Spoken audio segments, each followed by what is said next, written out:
All right, everyone, welcome to another episode of What's What BR. Today we have two guests with us today. We have Kelley and Sonny from MADD. How are you? Good. How are you, Brandon? I am good. It's hot today. Yeah. It is. It is warm. I don't know where it came from. Somebody told me this morning there was like a cool front coming in, and I thought it was today. Absolutely not. It is Not today. behind. And I looked, I think it's this weekend, but it couldn't come soon enough. I know. over the heat. So, Yeah, we're ready for the fall. If Louisiana, you can't really say we have a fall, but yeah, definitely ready for the fall weather. there's a fall at my house. My wife has pulled every orange thing that we have and put it all over the That's house. great. That's great. We've got pumpkins and everything. So if they can't have one, you can come have one at my house. So jump in, I guess, start with you, Sonny, I think everybody knows Matt, but we talked a little bit, beforehand, talking about, victims, first, they kind of, what's the short version? What do people either maybe a little what they know, what do they not know? Kick us off. So the organization itself it's a nonprofit organization, obviously. MADD, the acronym, stands for Mothers Against Drunk Driving. And oftentimes when you hear when people ask, what do you do? And you say that, they're like, oh, she's an angry one. And it's not about that. There are basically three components to the mission. We are a victim services, first and foremost, organization to where we support victims who have gone or going through the court process of losing a loved one due to impaired driving. We also educate in our schools the dangers and risk of underage drinking, and we want to eliminate impaired driving. Bottom line, really. There's so many preventative measures that we can take these days. You've got Uber, you've got taxis, you've got transportation all over the place. We have a phone book in our cell phones, people that we could choose to call to come get us for a ride. It's just too easy not to get a DWI these days. And the risk and dangers out there are unbelievable. And they're still going on. And so MADD is an organization that definitely wants to serve victims and help eliminate impaired driving out there. Kelley is a victim service specialist. She can give you some insight on some of that and what she does as well. But we also want to talk about our upcoming walk, which is our main fundraiser event of the year. It's our Louisiana statewide walk, which is coming up on October 23rd. It'll be held at the Breck Forest Park Community Park off South Harris Ferry, right there next to the Canes Park. It's a great, friendly, family fun event where we also honor and give tribute to lost loved ones who have passed or have been injured by impaired driving. So it's a great way to get the community out, especially after being cooped up for so long that we have. It's a nice way to get out and bring awareness and have a good time at the same time. So, but Kelley could shed some light on what MADD does specifically with victim services. Yeah. What is victim services? Kelley, give us what's a day in the life for you? Well, sure. And honestly, before January 2016, I had no idea what victim services was. But in January, my twin brother, Scott McGuire, was killed by a drunk driver. He was actually a special agent based in New Orleans who was working undercover on assignment in Miami. He was on the sidewalk when a drunk driver rammed into him, and she actually kept on going and tried to hide her car. But Scott was in a coma for 8 days before he passed away, and leaving behind his 5-year-old son and best friend. They were just absolute best buddies, and his wife and our parents and my sister. So before then, I didn't know what MADD was or what they did for victims. I would have just guessed that they just go to schools and speak to kids, but no, they're here for everyone who's been injured or any families of those who's been killed in impaired driving crashes.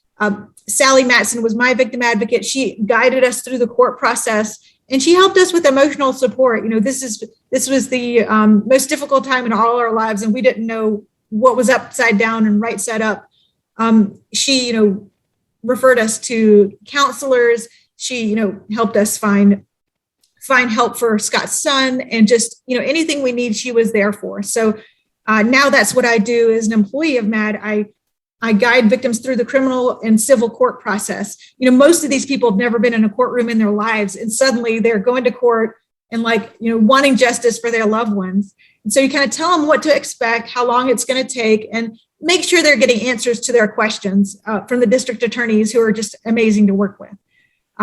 We also have monthly peer support groups. So it's where a lot of family members of loved ones who've been impacted, they get on this Zoom just like we are, and they talk with each other and give each other a lot of support. When you feel like you're alone, you're the only person this has ever happened to, well, then you can bond with others going through that same awful grief process. Wow. Well, I wasn't expecting that. I'm sorry about your brother. That's horrible. Thank you. Thank you. Don't know where to go, from there, but I'll somehow try to get us back, to kind of where we need to be.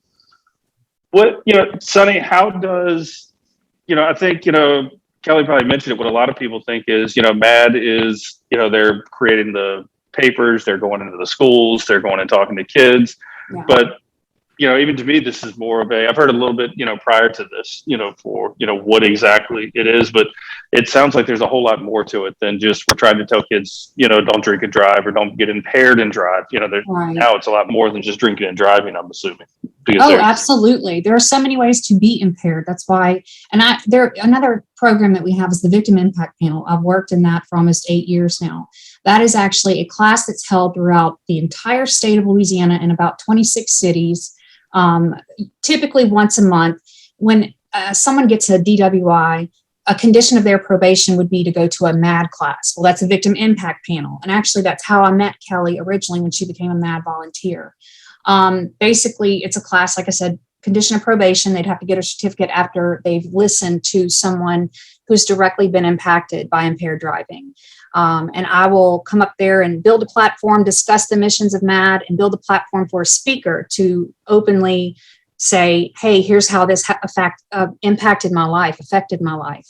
And what you want to do when you're talking to people and spreading this message to the public is to let them know our acronym is MADD, but we are not a bunch of people, strictly moms spitting razor blades and holding picket fences, judging people.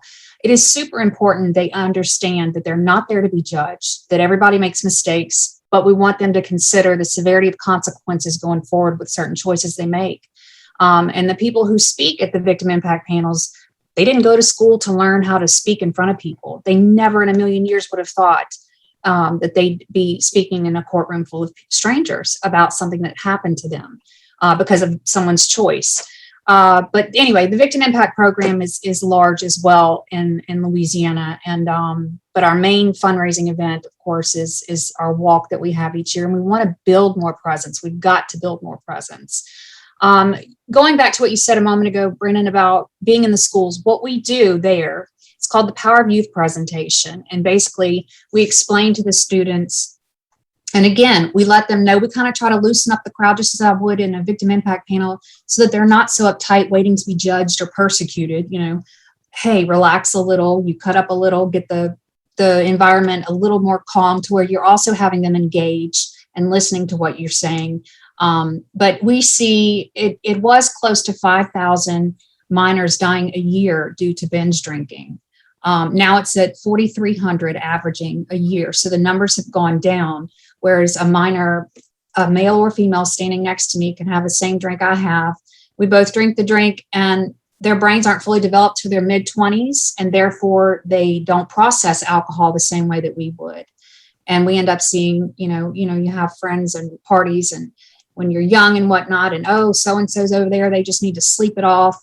We're seeing over 4,000 minors still every year not wake up from sleeping it off because of alcohol poisoning. So we try to educate as often as possible. And all this sounds and it is very heavy, but we want people to understand that we're also not prohibitionists. We're not people that if you're of age to drink, that's your legal right to be able to do so. We live in a state that, pecan's going to fall off a tree. We're going to have a festival or crawfish time. We have a good time here, and if you're of age to be able to drink, that's your legal right to do so. But when you get behind the wheel of anything, once you've begun to become impaired, that can be drunk driving. That can be prescription medication you're on given to you by your doctor.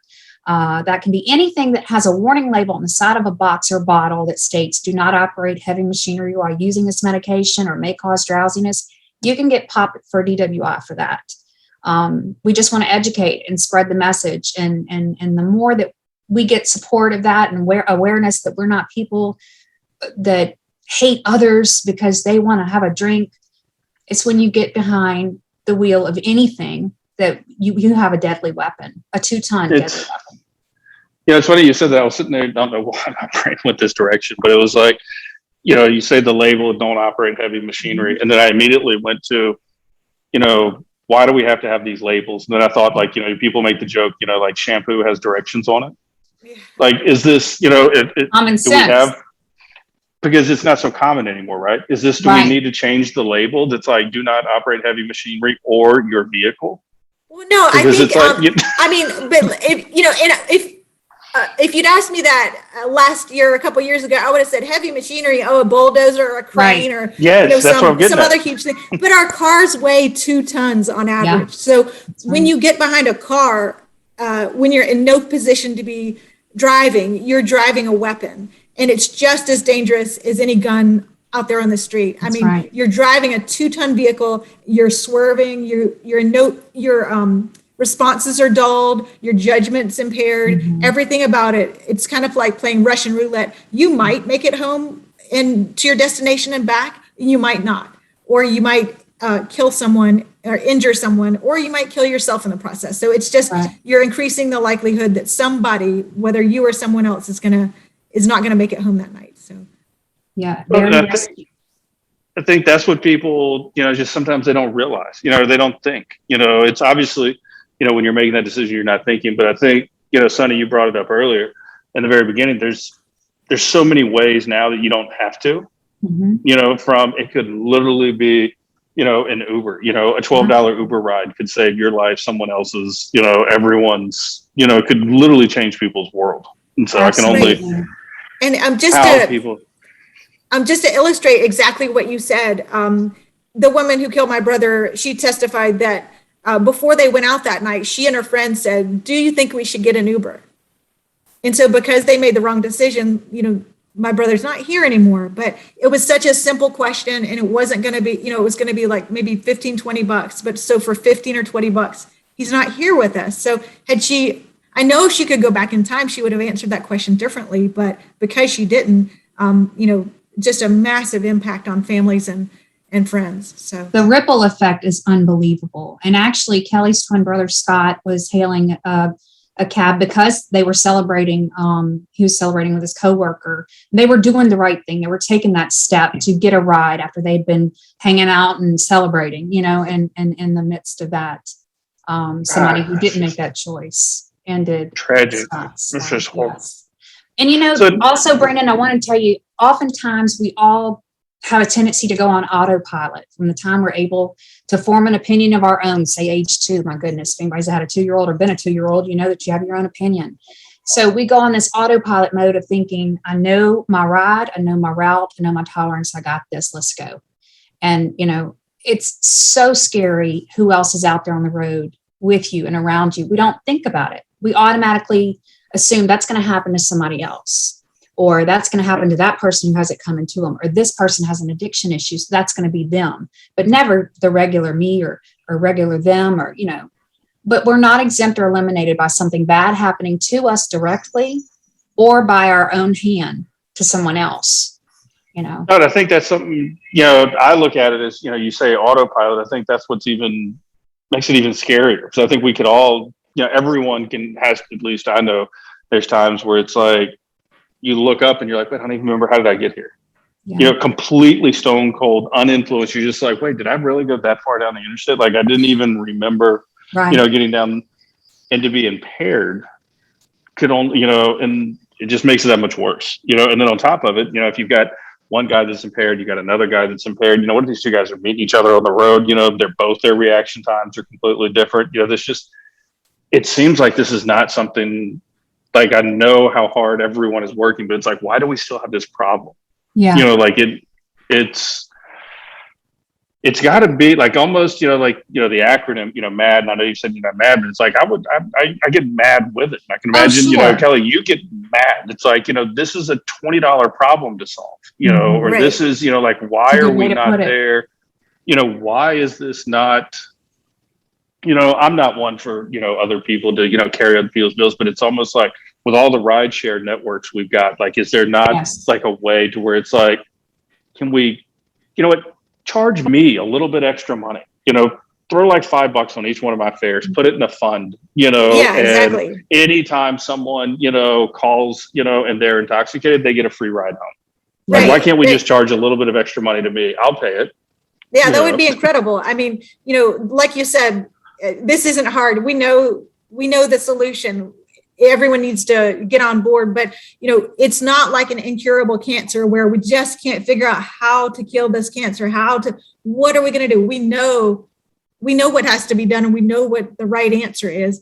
I think a lot of it is people, they go out, and whether they intended to drink or not, and then they're stuck in a position where they have higher confidence, they have less inhibitions. Well, sure, I'll drive back home, even though that may not be a decision they would have made if they had thought about it when they were sober. So we always say, make a plan in advance.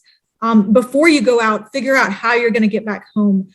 And if you need to leave your car there, great. If you need to call a friend, Sonny always says, how many cell phone contacts do you have in your phone? A lot of people have 100, but let's say you just have 10. Would any one of those 10 people be willing to pick you up if you needed it in the middle of the night? Or would they prefer to pay $5,000, $10,000 to bail you out of jail? Or in the worst case, would they prefer to identify your body in the morgue? These are the circumstances we're looking at here. That's right.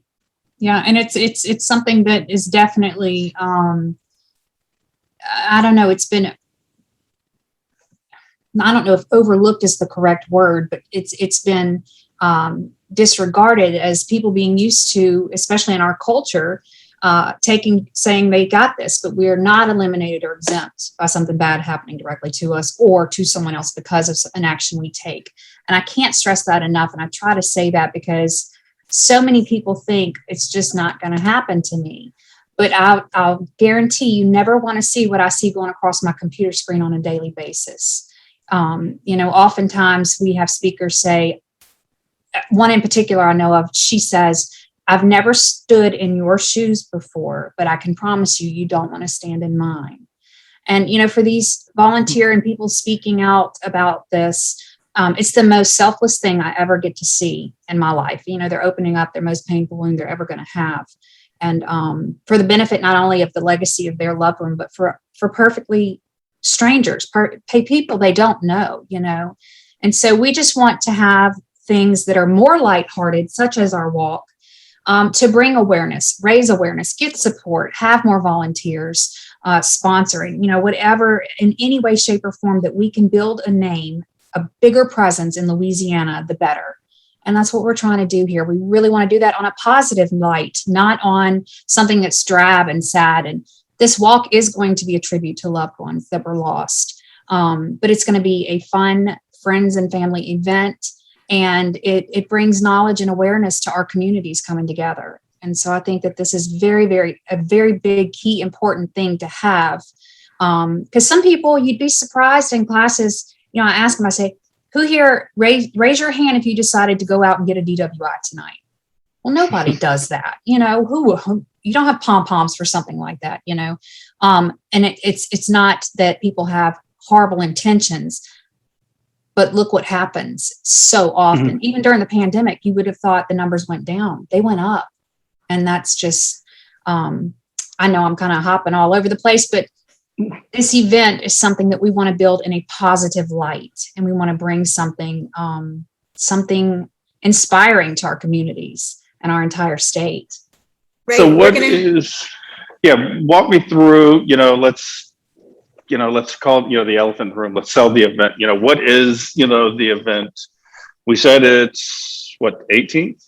October 23rd, Saturday, 23rd. October 23rd, weekend after next. And It's going to be at the Forest Community Park, Rec Park, right next to Canes on South Harrells Ferry.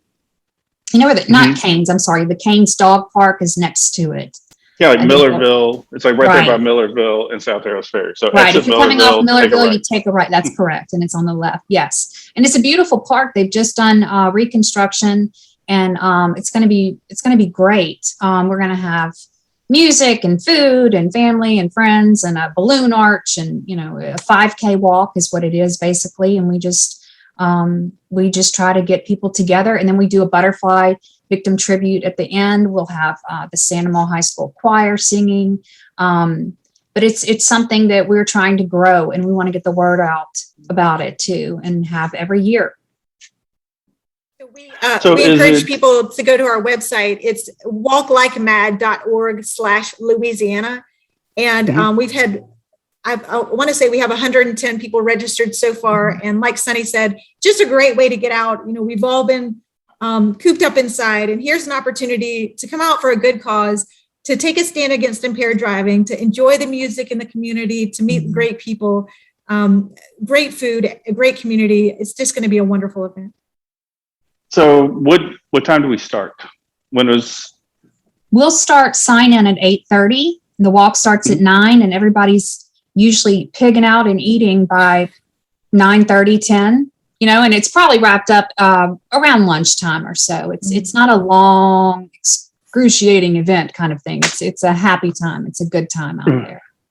Kids come, we bring little ones. Yes, absolutely. Please. Everybody's welcome. All are welcome. You got the dog park back there. You mentioned, bring the dog, literally just, it's, get out of the house. Oh yeah. Get out of the house. Get up and go. And it's going to be a great morning. And I don't think that the game what's the game that night? That's one thing we have to think of often, but we're not interfering with any game time. It's going to be a good day. It's going to be a great day. We're excited. So I would say you come, you do the walk so you don't feel guilty for what you do at the tailgate. Right. So you balance back out, right? And Uber yourself back home after that game. But I think it's an away game that weekend. But at any game, that doesn't matter. Yeah. Exactly. Well, tell me, anything else that we're missing? I think this is amazing what you guys are doing. Trying to think of how we can help get this word out. We're going to do what we can here, but I think it's critical. Like, you said, Kelley, we know how to solve this problem. This is a solvable problem. This is just getting it into people's heads, and people, I would argue that probably half, I don't know, if I'd say, not necessarily half the battle, but the problem is people need to just be willing to stand up to their friends, and be the mean guy, And I remember I used to tell people this all the time as, we were through school and did everything. You can be as mean as you want, take their keys, do whatever. It doesn't matter. They're not going to remember the next day. You can just be like, yeah, you had me bring you home. So, or some people that are younger, they'll have hesitancy because they don't want to look like the dweeb who can't handle their stuff, and it's you're talking a matter of life and death here in so many circumstances. And, but yeah, it is, change the perception. Now, hopefully the cool thing will be to call an Uber, which many people have begun to do. And then, is it inconvenient to go pick up your car the next day? Not really, if it's inconvenient to send your parents or loved ones to the morgue where you could be. Yeah, do you really want to wake them up in the middle of the night? Yeah, exactly. Oftentimes, and I even say in class that oftentimes people, it's just, I'll ask them, how many of you have ever lost a loved one due to an illness? Cancer, heart disease. Well, all of us can raise our hand to that. It's such a heartbreaking, helpless feeling you have when a loved one is sick because you can't do anything about it. And then I'll ask them, what is the difference in losing a loved one due to an illness in comparison to losing a loved one due to impaired driving? What's the difference in those deaths? Seldom people will say, on occasion people will say, well, it's coming. But typically, you don't hear too many people raise their hand and say it's preventable. One is preventable, 100% preventable.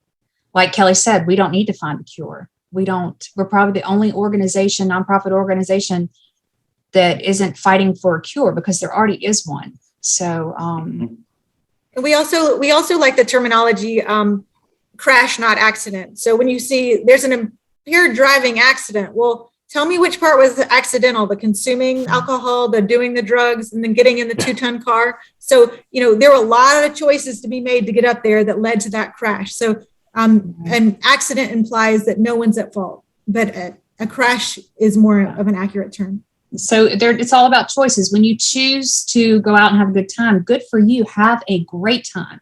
But when you make the choice to become impaired in the slightest bit and get behind the wheel of a vehicle that's where there are no accidents. You can't say it's an accident. You make a choice. That's a choice made. Absolutely. Well, I tell everybody you got better things to do than sit around and talk to me all day. So I appreciate you guys, coming in. I'd love to say, let's see how the walk goes. Let's have you come back, tell us, what happened. And then especially on some of these things, I've recently been telling, we try to help get the word out, for the walk, and we put that together. But at the end of the day, between now and the 23rd, we've got to walk. But after the 23rd, we still have the same problem that we did today. Yes, correct. It's not going to go away. We're not going to go walk this off. Right. It's not going to disappear. So I'd say, let's have you guys come back. Let's tell, I hate to say tell stories, but you get what I mean. Really, keep this. This is a top of mind, thing that needs to be had. People need to know. I think we need everyone, and from the waitress to the waiter to the friend to the family. I grew up in a house to where it was I was always told, look, it doesn't matter, you could always call, or call. I had a friend whose parents, they said, look, we didn't care, you could call no matter what, you weren't in trouble, you'd be better. And I think we need to come back to that, because I think maybe when you were telling me some of those numbers, I would, and this is by no means researched facts, this is just gut. I feel like we hear so much now about, kind of the opioid epidemic and, people there, that it's kind of putting a shadow on some of this, like drinking and driving, or getting, high, or, like, oh, I can drive, like some of that stuff, like it's, both are horrible, but it's like, hey, we need to bring this back to where you kind of come back to the fundamentals on some of this. And impaired is impaired, but you're absolutely right. A lot is overshadowed. But it's all in the same family of being impaired. So whatever we can do to help broaden the awareness and prevent these things from happening, we'll do it. We're ready, Yep. So we appreciate what you've done here. And, Brendan, if ever there comes a time that you want us to come back and have a speaker talk about, like we do in the victim impact panels, and give their insight, and they're all incredible people. Everybody's got a different story. Nobody has the same circumstances, but they all have this passion to get the message out there. And it is just incredible to hear. I mean, really. I'd like to do that, one, for two reasons. One, I think, not everybody gets to go sit in that class. Obviously you don't want to be in that class, right? That's the one where you got the DWI, you need to, maybe bring some of that out to the public, but also I've got a 13-year-old daughter and 8-year-old twin boys, and the boys I'm not so much worried about right now, but my daughter, there's certain things that I can say, hey, come sit down and watch this with me. That's not going to fly half the time, but I can text a link and say, I don't care when, but do me a favor and just promise me you'll watch this in the next, 72 hours. Well, that could be impactful, because she's approaching the age where soon she's going to be in cars with friends that have their license before her. Then she's going to get her. See, you will have, my daughter is 17 and she was 4 yesterday, so it goes by so quickly, and you want to prepare them as well. But there are also some that we offer. We tell people, hey, if you don't have to have a certificate to take this class and you want to watch it as preventative measure, bring your child who's about to get their license to get some insight on what could happen if they make, the wrong decision. Bring them to the class. Let them sit in. Is it a shame?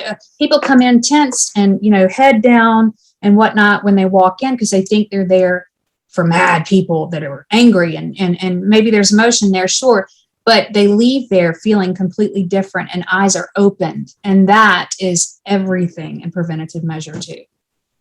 No, I think that's what's important. I think at the end of the day, if we can catch people, like you said, you don't want someone to feel that they're the weirdo or, look down on for their driving. I told my daughter, I'm sure you probably did the same thing. I've been telling her since she was old enough to understand. I'm like, girls are just mean. Just get used to it. They're just mean right now. And just get used to it. They're mean. And it's funny now, we joke, we'll pick her up from some activities. We're like, they're just right. They're mean.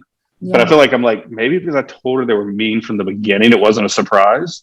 Maybe if we could start telling them from the beginning, preventative measure, hey, right out of the gate, it doesn't matter. Let me show you what this is going to affect. Let me show you the impact that this potentially could have on someone's life, to where who cares? Yeah. If you've got to take the Uber by yourself, you take the Uber by yourself. If That's you've got to right. call me, if you've got to take, I can distinctly remember being in college and taking someone's keys. It wasn't me, but a group, someone literally just took someone's keys and just threw them as far as they could. Wow. I don't know if they ever even found them, but it's like, whatever it takes, right? Yeah. Exactly. And get over it. So if you got to be the one to take the keys and chunk them into a field, chunk them in a field. Or you put them in your pocket and say, I don't know, bro. I don't know where they went. Yeah. No I telling. can't find them either. So, But it's also important that we bring awareness for people to not get in a vehicle with someone who's been drunk or been drinking and, intoxicated or whatnot, even if they're sober and they don't think, oh, I can drive, or, there's so many hesitancies that we need to change. And I think we will. I think we will. And to Sunny's point, just a really quick story to illustrate Sunny's point. One of our previous MADD presidents, I want to say it was Colleen Sheehy Church. Mm-hmm. She always told her son, don't drink and drive, don't drink and drive, don't drive impaired. And he didn't, but she never, she blamed, she never told him, don't get in the car with someone who's driving. Yeah. So he was in the car, in the back seat of a car, and there was a driver and someone in the front passenger seat. They drove, I guess, off. Somehow they ended up in water. The impaired driver got out of the car. The front passenger got out of the car, but unfortunately her son wasn't able to get out and he drowned. So just to Sunny's point, don't ever get in the car with an impaired driver. Don't, avoid that situation if you can entirely. And if your friend insists on driving impaired, call 911. We all have cell phones. The vehicle tag number is this, and he's going this way on this road. So to the extent we can, we can all do something. There's always something that can be done for preventative measure. You could flatten a tire. True. That's a good idea. Why You not? got a lot of good ideas. Flatten the tire, at the end of the day, get over it. And so, I think it'd be great. Why don't we see if we can set that up, and, we'll check in. We'll see kind of how the walk went. We'll put some of this together, and then maybe set up kind of a regular cadence, to kind of stay top of mind. And so, Thank you so much. Look, we appreciate you all allowing us to do this. I appreciate your time, and any word we can get out, we're grateful for. Absolutely. Well, like I said, you got more important things to do than talk to me, so I appreciate it. We'll talk to everybody soon. Sounds good. Great. And you've got my cell, so call or text anytime. Just don't give it out. All right. Bye, Brandon. Thank you.